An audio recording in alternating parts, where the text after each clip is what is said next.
बिस्मिल्लाहिर्रहमानिर्रहीम। अस्सलामु अलैकुम स्टूडेंट्स। भाई मैट्रिक क्लास है और कंप्यूटर स्टडीज़ का जो है मॉडल पेपर है और वो मैं आज सॉल्व करने की कोशिश कर रहा हूँ। कंप्यूटर स्टडीज़ मेरा कभी से सब्जेक्ट नहीं रहा, इतनी हाव नहीं रखता मैं इस बारे में, लेकिन फिर भी आप लोगों के लिए कोशिश करता हूँ। और आज जो है इस पेपर को कंप्लीट को जो है एक दो क्वेश्चन थोड़े से वो हैं बकाया सॉल्व कर दिया है। हाँ, आपने ये देखकर बताना है कि मतलब ये आपको आंसर कैसे लगे हैं और पेपर कैसा सॉल्व हुआ है। हाँ, अपनी ज़रूर कमेंट्स जो है वो मुझे दीजिएगा। पहले शॉर्ट क्वेश्चन की तरफ चलते हैं। तो जो क्वेश्चन नंबर 2 है, why we make block of statement using braces. ठीक है, तो ये स्विच स्टेटमेंट में होता है और ये मैंने जो है उसका एक छोटा सा आंसर बन रहा था जो मुझे समझ में आया, वो मैंने यहाँ लिख दिया है।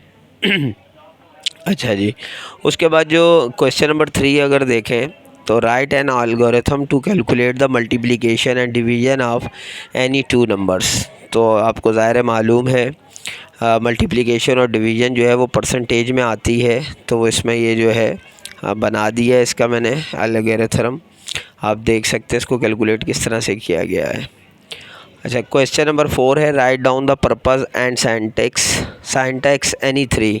डू वाइल है, ठीक है, और उसके ये डू वाइल का जो है पर्पस भी लिख दिया है और उसका सिंटैक्स भी लिख दिया है।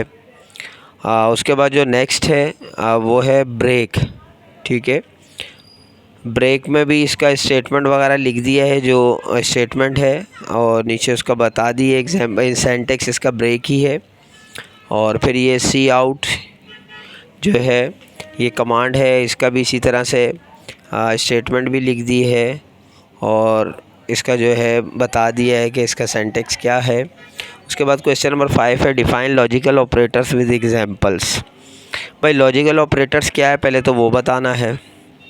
वो बताने के बाद इसके 3 लॉजिकल ऑपरेटर्स हैं। पहला जो है टू बार जो है वो एंड है, यानी ये साइन है इसका, और इसका ऑपरेशन भी लिख दिया। फिर इसकी एग्जांपल भी देनी थी, मांगी है तो एग्जांपल भी लिख दिए। सेकंड वाले का भी इसी तरह से है और थर्ड वन भी जो है इसी तरह से उसका ऑपरेशन और एग्जांपल जो है वो लिख दी है। तो ये आप जो कंप्यूटर के बच्चे हैं वो बेहतर समझते हैं इन कमांड्स को, तो वो इसको समझ जाएंगे। क्वेश्चन नंबर 6 है describe local variables use in C++ जो प्रोग्राम है। तो भाई ये जो लोकल वेरिएबल है मतलब वो यूज़ किस तरह से होता है। तो यहाँ पर जो है वो एक प्रोग्राम है, फॉर एग्ज़ाम्पल के तौर पर उसको यूज़ करके दिखाया है मैंने, और वो आपने इसी तरह से करना है। क्वेश्चन नंबर 7 है simplify the following Boolean expression.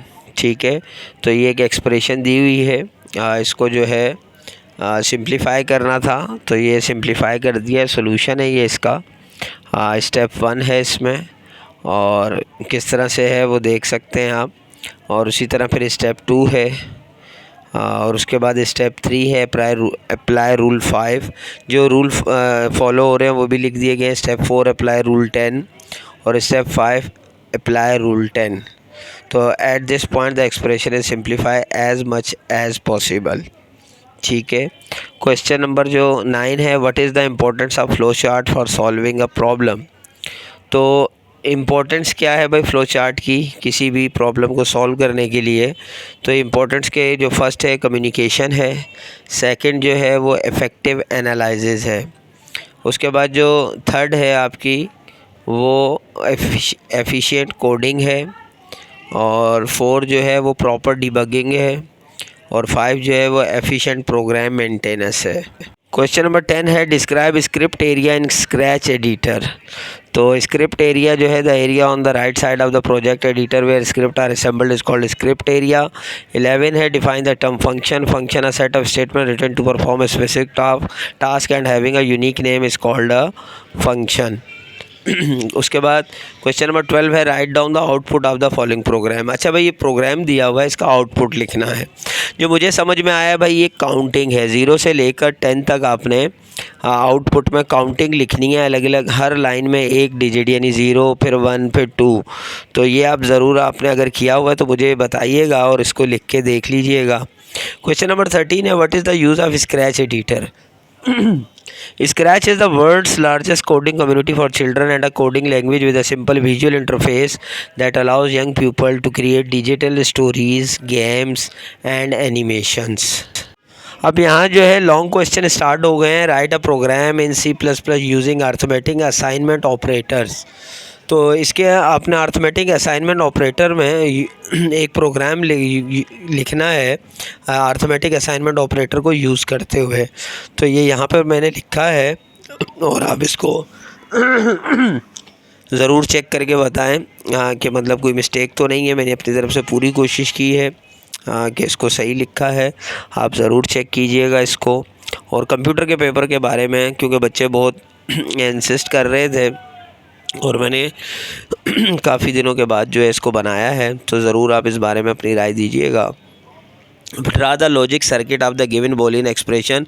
ये अपने लॉजिक सर्किट जो है ये आपने डायग्राम देनी है. पेज नंबर 118 पर भी बनी हुई है और यहाँ पर मैंने भी आपकी आसानी के लिए ये डायग्राम जो है दोनों की दे दी है. एक फर्स्ट वाले के तो एक्सप्लेनेशन भी है वो भी लिख दी है और आप इसकी डायग्राम भी देख सकते हैं. यहाँ पर दोनों की डायग्राम ये सामने है आपके और आप पेज नंबर 118 पर भी देख सकते हैं. क्वेश्चन नंबर 16 है why do we need language translator describe its types. तो ये भाई ये इसमें पहले तो आपने लैंग्वेज ट्रांसलेटर बताना है ये क्या है. ये इसकी डेफिनेशन हो गई. फिर उसकी टाइप्स में 3 टाइप्स हैं. फर्स्ट जो है वो कंपाइलर है. ठीक है, कंपाइलर का जो काम है वो कंपाइलर उसमें ये आप देख सकते हैं लिखा हुआ आपकी बुक में भी गिवन है. उसका जो सेकंड है उसको अगर हम देखें तो सेकंड में इंटरप्रेटर है. हाँ, इंटरप्रेटर ये भी लैंग्वेज ट्रांसलेटर प्रोग्राम है. हाई लेवल प्रोग्राम को मशीन लैंग्वेज में कन्वर्ट करता है. उसके बाद थर्ड है असेंबलर. ये भी ट्रांसलेटर है मतलब, और ये भी लैंग्वेज प्रोग्राम को मशीन लैंग्वेज में जो है वो कन्वर्ट करता है. ठीक है. क्वेश्चन नंबर 17 है describe linear data structure and it's types. तो भाई लीनियर डेटा स्ट्रक्चर जो है इसकी डेफिनेशन पहले हमने लिखनी है, वो लिख दी है. फिर जो इसके जो टाइप्स हैं स्टैक, क्यू, एरा एट्सेट्रा, ये जो types of linear data structure हैं अब उनको भी अलग अलग जो स्टैक है उसको भी अलग से, यानी तीनों को मैंने जो है अलग से इनकी डेफिनेशन देनी है. ज़ाहिर है ये लॉन्ग में है और लॉन्ग के हिसाब से आपको ये क्वेश्चन जो है वो अटैम्प्ट करना होगा. हाँ, उसके बाद जो बी और सी ये 2 यानी ये 3 जो हैं टोटल इनकी ये 3 जो हैं वो टाइप्स हमने लिखनी हैं. क्वेश्चन नंबर 18 है स्टेट द फंक्शन डिक्लेरेशन और फंक्शन प्रोटाइप. ठीक है, फंक्शन डिक्लेरेशन या फंक्शन प्रोटाइप क्या है, तो ये मतलब इसमें डेफिनेशन दी हुई है. हाँ, और डेफिनेशन लिखने के बाद इसमें जो है इसकी 4 आगे मतलब इसका जो है स्टेट यानी क्वेश्चन ज़ाहिर लॉन्ग में है तो फंक्शन तो बता दिया, साथ में उसके जो टाइप्स हैं वो भी है ABC. फंक्शन नेम है, पैरामीटर्स हैं और स्टेटमेंट टर्मिनेटर हैं. ये सब जो है ये आपका क्वेश्चन ये 4 हेडिंग्स लिखने के बाद कंप्लीट होगा. क्वेश्चन नंबर 19 है right the use of the following codes of scratch editor. तो यहाँ ये फॉरएवर, वेट, अच्छा ये प्ले और साउंड यहाँ अलग अलग दिया हुआ है लेकिन हमारे पास जो है वो एक ही जगह हुआ है बुक में प्ले साउंड, तो ये एक ही होगा शायद. तो ये मैंने कोड्स हैं इनके और इनके यूजेस भी सामने लिख दिए हैं, आप इनको देख सकते हैं. तो जी मैंने पूरी ये कोशिश की है कंप्यूटर का पेपर आपको समझाने की और मतलब इसको सॉल्व कर दिया है. आई होप के 100% ठीक होगा. अगर कोई मिस्टेक हो या कोई चीज़ समझ में ना आई हो तो ज़रूर कमेंट्स में रब्ता कीजिएगा.